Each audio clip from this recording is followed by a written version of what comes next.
Hello everyone, welcome to target classes. आज मैं आपको बायोलॉजी का चैप्टर पढ़ाऊंगा, टैक्सोनॉमी। तो इस पर्टिकुलर में मैं बताऊंगा कि बहुत सारे जो मैमल्स होते हैं, जैसे कि बैट है, तो बैट क्या है। आपको लगेगा कि ये कुछ उड़ता है तो कुछ बर्ड वगैरह में आएगा, लेकिन ऐसा नहीं है। जैसे कि जो वेल है ये मछली है, फिर भी ये क्या है, मतलब ये सब चीजें मैं आपको पढ़ाऊंगा बेसिकली टैक्सोनॉमी में।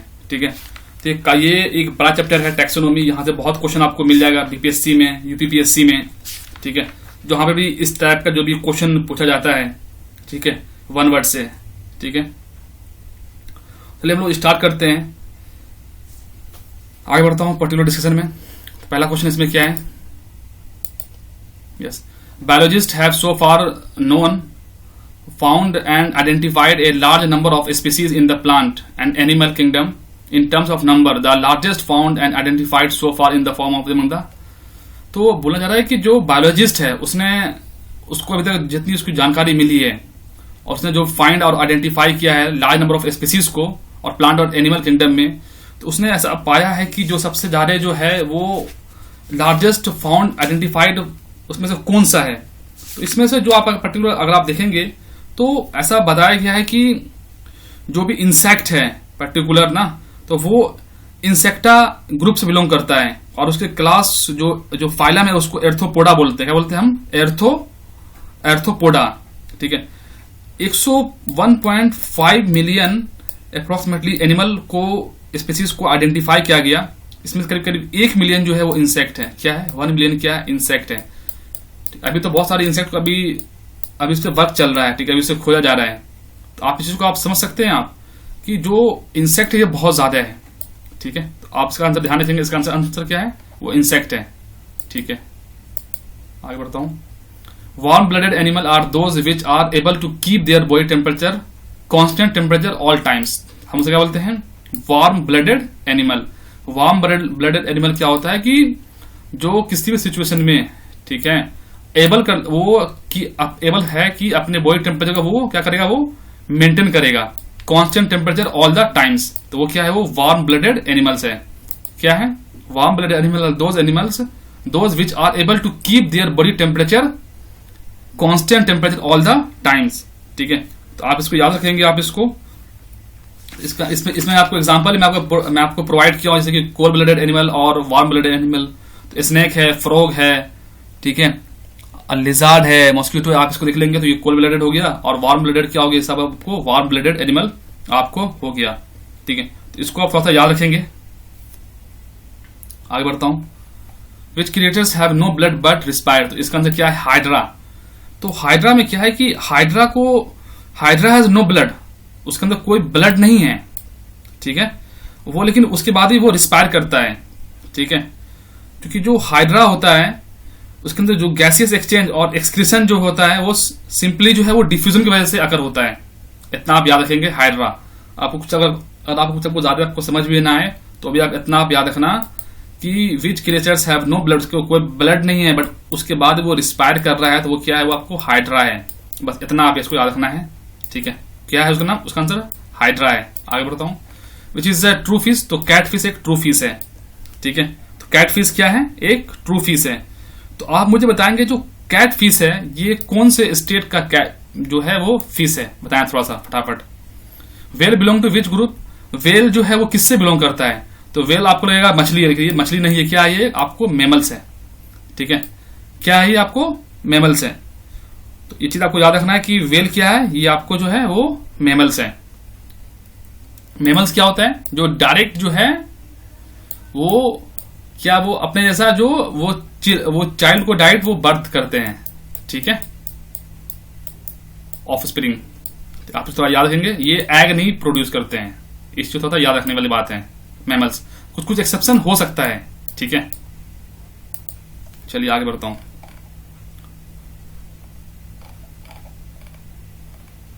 विच species is the largest tooth whales. Sperm whale का जो होता है वो टूथ क्या होता है? सबसे ज्यादा क्या होता है?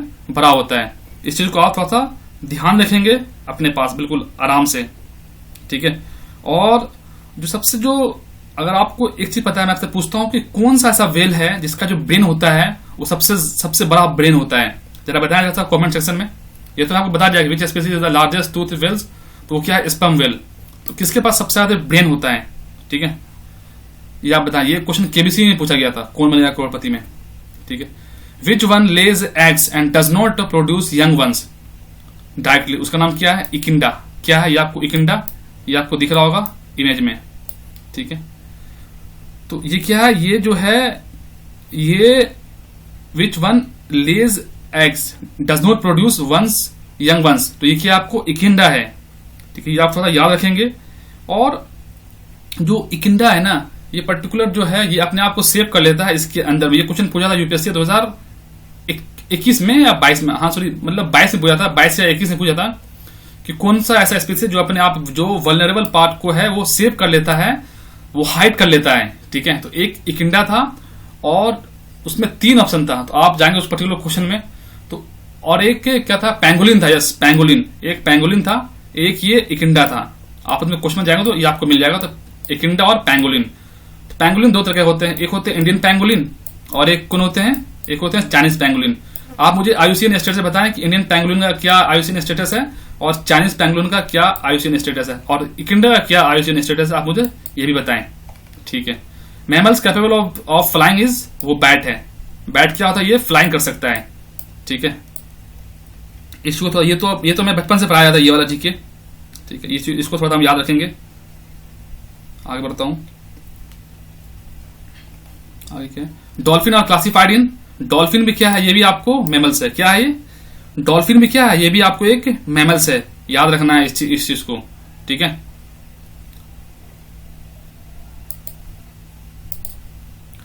और हम लोग बचपन में हम लोग पढ़ा करते थे कि जो डॉल्फिन होता है इसके पास जो है वो ब्रेन बहुत ज्यादा होता है, हम लोग ऐसा पहले बचपन में पढ़ते थे, और ये बहुत ही इंटेलिजेंट जानवर है, ठीक है, मैमल्स है, ठीक है। इसको थोड़ा याद रखेंगे आप डॉल्फिन के बारे में। सी कॉव क्या है, सी कॉव इज ए स्पीसीज ऑफ, ये एक मैमल्स है, याद रखिएगा। ये जो सी कॉव है ये हार्बीवोरस है, ठीक है।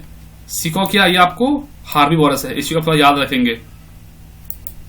मतलब ये घास फूस पे मतलब ये खाता है, ये सी कॉव है।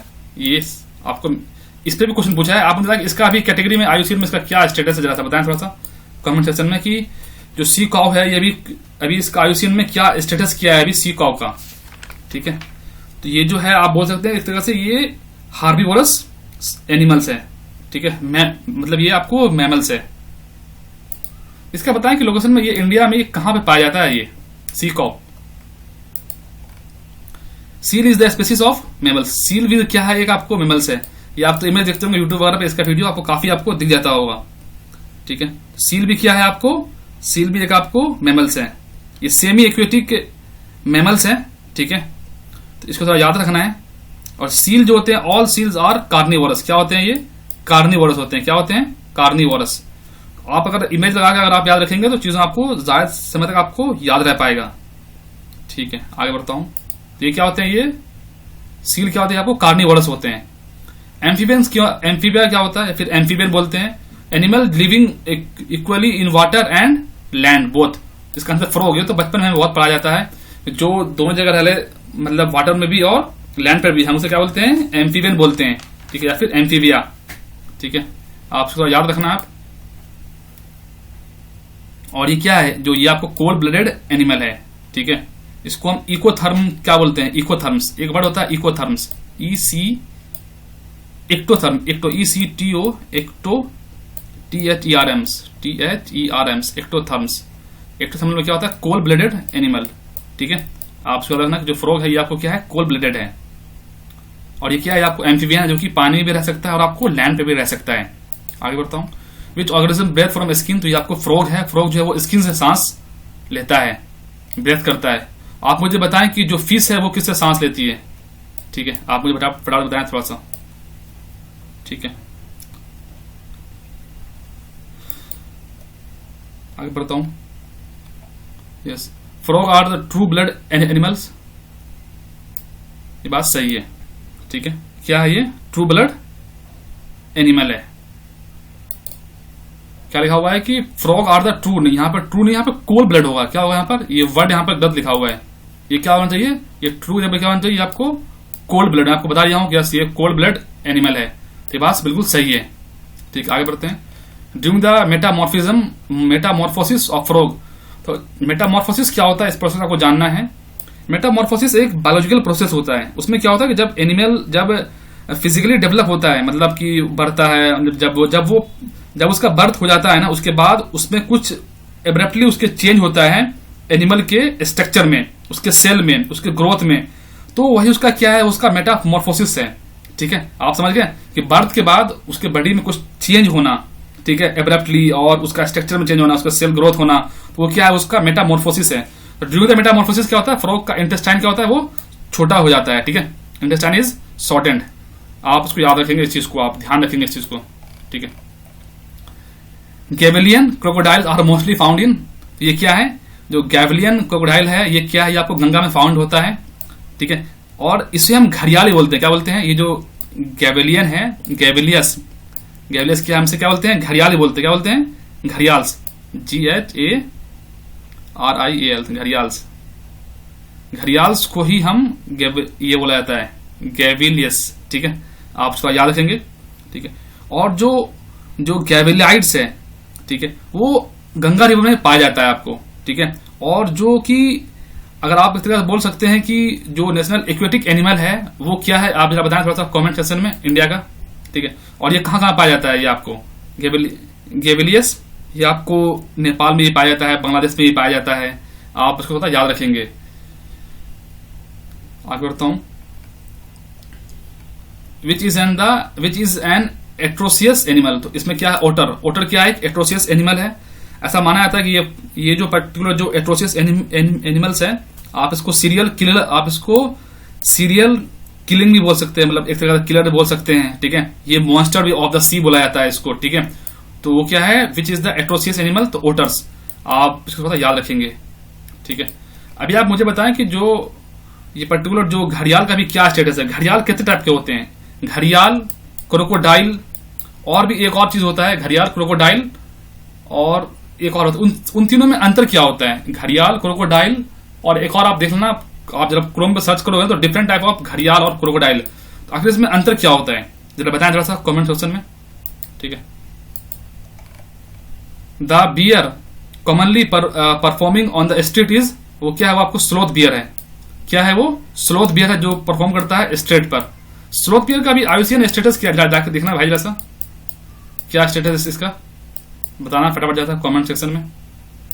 ठीक है, which property separates a man और human from the apes events, मतलब कि किसको जो कौन सी प्रॉपर्टी है जो कि मैन को एप्स से अलग करता है, वो इन्विंस ए डिजायर टू लर्न। ठीक है, मतलब कि जो डिजायर टू लर्न है वो सिर्फ ह्यूमन बीइंग कर सकता है। ठीक है, ह्यूमन बीइंग, इसलिए बोला जाता है कि ह्यूमन बीइंग से भी बड़े बड़े एनिमल है, बट स्टिल ह्यूमन अपने ब्रेन से उन सारे एनिमल को कंट्रोल में कर रखा है। ठीक है, स्मॉलेस्ट मैन लाइक ऐप कौन सा है, वो आपको गिबन है। क्या है, गिबन। ठीक है, तो ये बात आपको पता होना चाहिए कि गिबन क्या है। एक लंगूर होता है, क्या होता है, एक होता है लंगूर और गिबन में क्या अंतर है। ठीक है, तो आपको ये पता होना चाहिए कि जो लंगूर होता है उसको टेल होता है। ठीक, और जो आपको गिबन है, गिबन हो गया, गोरिल्ला हो गया, इसमें जो है टेल नहीं होता है, पूंछ नहीं होता है। ठीक है, तो आप इसको याद रखेंगे, आप इन सब चीजों को। चलिए एक कुछ और भी क्वेश्चन आपसे थोड़ा पूछ लेता हूं। चलिए आप मुझे बताएं कि 5 कोल्ड ब्लडेड एनिमल का नाम बताएं, और 5 कोल्ड हो गया। ठीक है, और हाइबरनेशन क्या होता है आप ये बताएं मुझे। एक क्वेश्चन ये भी है कि पोलर बियर जो है वो पेंगुइन को क्यों नहीं खा पाता है, ये क्वेश्चन इंटरव्यू का है, आप मुझे ये बताएं। ठीक है, 3 क्वेश्चन हो गया। और आप मुझे बताएं कि जो शार्क है ये क्या है। ठीक है, मैमल्स है या फिर फिश है, क्या है ये आपको चौथा क्वेश्चन हो गया। और आपको जो है सी हॉर्स क्या है, सी हॉर्स ये क्या है, ये सी हॉर्स। ठीक है, तो ये आपको 5 रहा प्रीलिम्स क्वेश्चन, और एक रहा आपको मेन सा क्वेश्चन, आखिर क्या रीजन है, वो 10 कौन से रीजन है जिसके वजह से हम जो है ये सारे एनिमल को हम खोते जा रहे हैं। Give me 10 reason. ठीक है, what is the 10 reason behind that की this particular species are extinct from the earth. ठीक है, और ये जो है ये आईयूसीएन के कैटेगरी में क्रिटिकली इंडेंजर होते जा रहे हैं, एक्सटिंक्ट होते जा रहे हैं, उसके आप मुझे 10 रीजन बताएं। ये तो 10 रीजन हो गया, स्केयर खत्म होने का। आप मुझे इसका 10 सॉल्यूशन बताएं कि आखिर हम इसको कैसे हम इससे प्रोटेक्ट कर सकते हैं। ठीक है, तो ये क्वेश्चन अगर आप मुझे जवाब देंगे तो डेफिनेटली आप याद रखिए मेंस में बहुत हेल्प मिलेगा। ये 10 पॉइंट आप सर्च करिए, पहली कौन सी, पहला जो सबसे बेहतर होगा वो पहले पॉइंट पर, पहले नंबर पर, जो उससे कम है वो दूसरे पर, तीसरे पर, चौथे पर, 5 में, 6, 7, 8, 9, 10 में।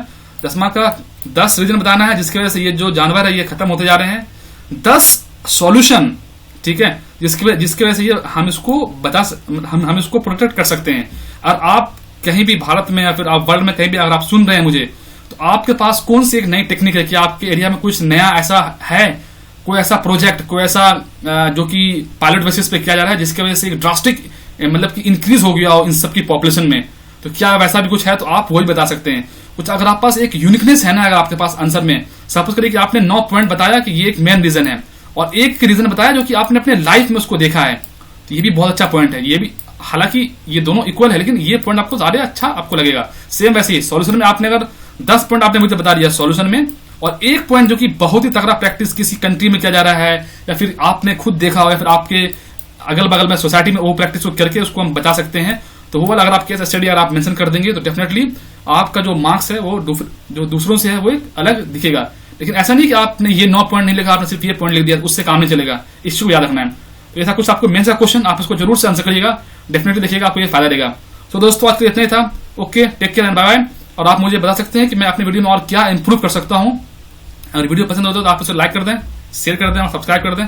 तो दोस्तों आज के लिए इतना ही है। Okay, take care and bye bye.